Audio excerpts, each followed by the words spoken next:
ઢોરે પ્રભાત હતો.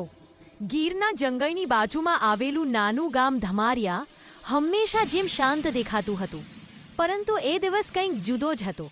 રાતે ગામના આકાશમાં એક તેજસ્વી લીલો તારો વૂશ કરી નીચે ઉતર્યો હતો. ઘણાએ વિચાર્યું કોઈ ધૂમકેતુ હશે, પણ હકીકત બધાથી અલગ હતી.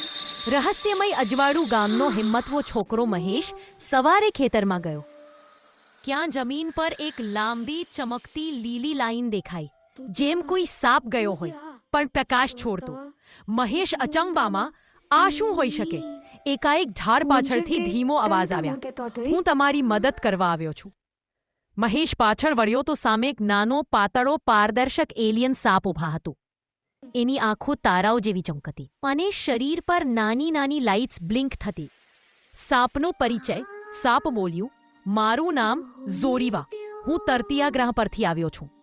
અકામારી દુનિયામાં ઉર્જાની તકલીફ છે. મને અહીંની જમીનમાંથી ખાસ નીલ કિરણ ઉર્જા મેળવવાની ફરજ છે. જ્યાં હું તેને છોડું ત્યાં જીવન ઝડપથી ફાલે છે. આહા! ગામવાળાનો ડર જંગલમાંથી લોકો અવાજો સાંભળીને દોડી આવ્યા. સાપને જોઈ તેઓ ચીસ પાડવા લાગ્યા. એલિયન, ભાગો! પણ મહેશે કહ્યું, ના, આ આપણો દોસ્ત છે. એ આપણા ખેતરને જીવન બનાવી શકે છે.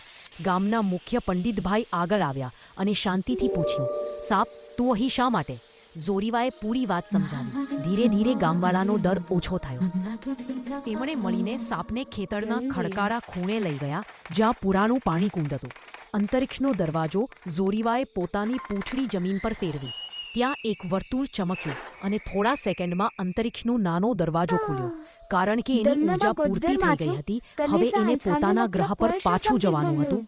ઝોરીવા બોલ્યું, તો મારો વિડિયો પસંદ આए तो लाइक करो और चैनल को सब्सक्राइब करना मत भूलना.